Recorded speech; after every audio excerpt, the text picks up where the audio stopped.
Pessoal, hoje é o dia mais feliz da minha vida. Eu agradeço pela tranquilidade. Tá tudo transcorrendo bem nessa mudança de cidade. Quem não viu o vídeo anterior, eu relatei tudo que está acontecendo nas nossas vidas, graças a Deus, tudo transcorrendo bem. Sempre tem alguns percalços, né? E um deles foi que a gente tem 3 gatos que moram com a gente e eles mijaram no livro. Olha, vocês não imaginam o cheiro que tá esse livro, assim. Então, no momento que a gente terminar esse estudo, esse livro aqui é o nosso livrinho, nosso companheiro de... Não sei quanto tempo a gente já tá nesse livro aqui, talvez quase um ano. Esse nosso companheiro vai direto pro fogo, porque não tem... Olha, quem tem gato sabe o cheiro que é. Vamos então pro capítulo 28, né? E começa com uma palestra, né? A pessoa ali, o palestrante, estava convicto falando, né, sobre Deus. Ei, vem um cheiro aqui desse livro, vocês não imaginam.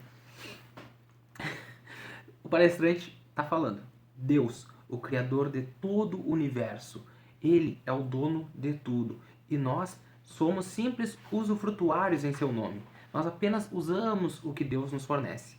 Almas, constelações, mundos, tudo pertence a Deus. Recebemos apenas o empréstimo.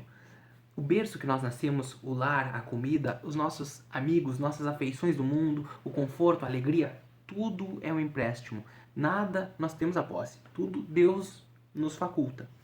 A palavra dele inflava imenso fervor nos ouvintes, que passavam a refletir com segurança sobre a grandeza do amor de Deus. E tão grande se fez a sua influência que o Senhor, sensibilizado com tamanhas demonstrações de fé, enviou à terra alguns mensageiros para que examinassem a verdadeira posição.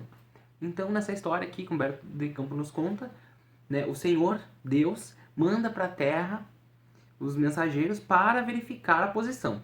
Então vai. Os referidos instrutores começaram permitindo que a maledicência e a calúnia amargassem a vida desta pessoa, do palestrante, sentindo-se dilacerado e sozinho dentro do próprio lar. Mas ele falava conformado: Louvado seja Deus, Deus que está no céu. Os examinadores decidiram que a enfermidade deveria lhe visitar o corpo. Né? Então, ali parece até que esses enviados de Deus, na verdade, não são bons, porque eles só estão mandando coisas ruins. Mas, na verdade, ali, ó, Deus mandou uma prova para ele. Já que ele falava tanto, né, então ele teria que comprovar o que ele estava falando. Um dia, recolhesse ele à presença da morte, na pessoa de um dos filhos, ele acatou submisso à vontade de Deus. Então, um filho dele faleceu e ele conseguiu. Então, né, diante de tudo, se fez um conciso relatório.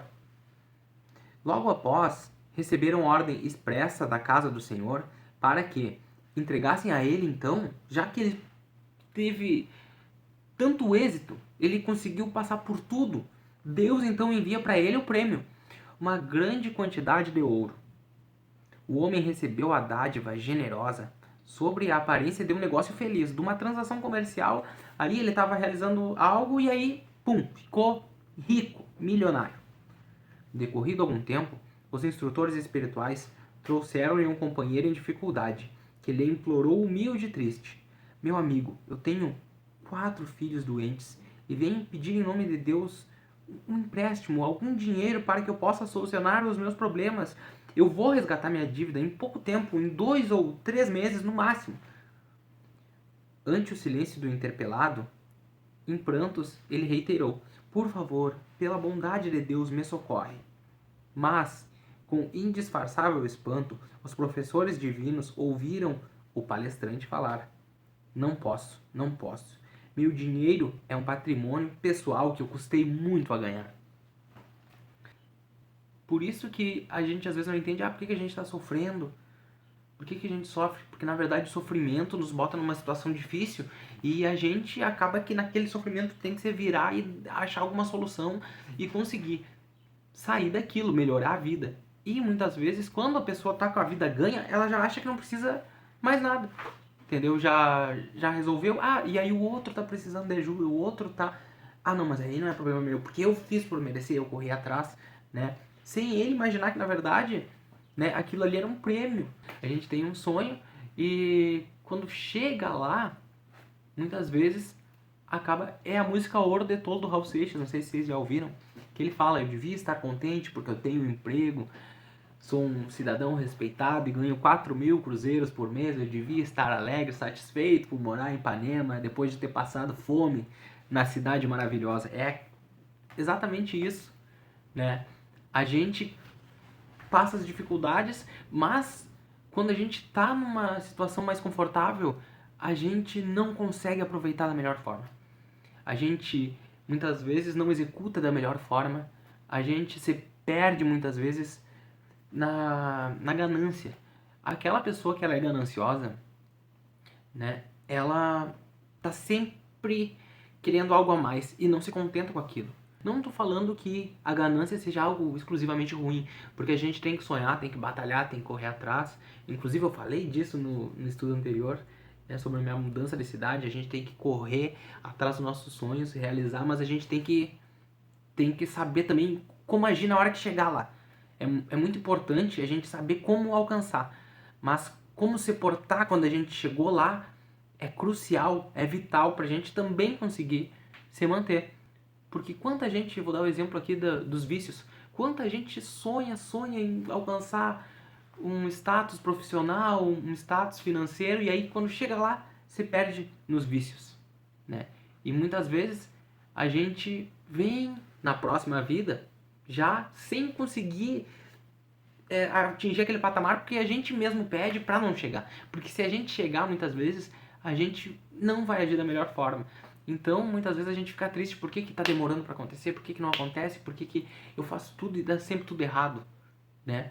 Porque a gente tem que ter humildade para falar e para admitir que talvez a gente não conheça a nossa ação numa situação diversa. Como será que eu seria se eu fosse o líder de uma empresa?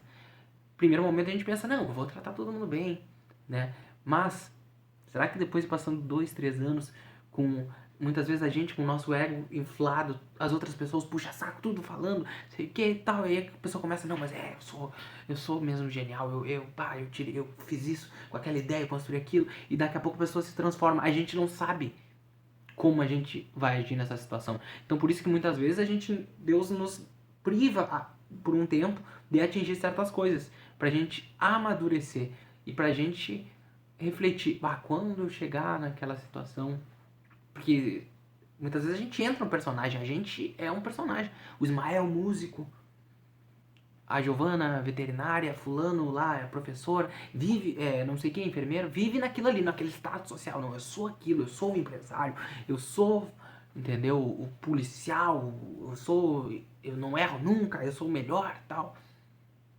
A gente entra no personagem, mas muitas vezes a situação não se encaixa ainda, que é pra gente não perder a nossa humanidade quando a gente atingir lá, porque na verdade todas essas que eu tô dando exemplo, profissões, são necessárias, cruciais para nossa sociedade. Mas para quando a gente chegar lá, a gente ter a humildade de não esquecer a origem, não esquecer a base, de que Deus pode nos tirar tudo em um piscar de olhos.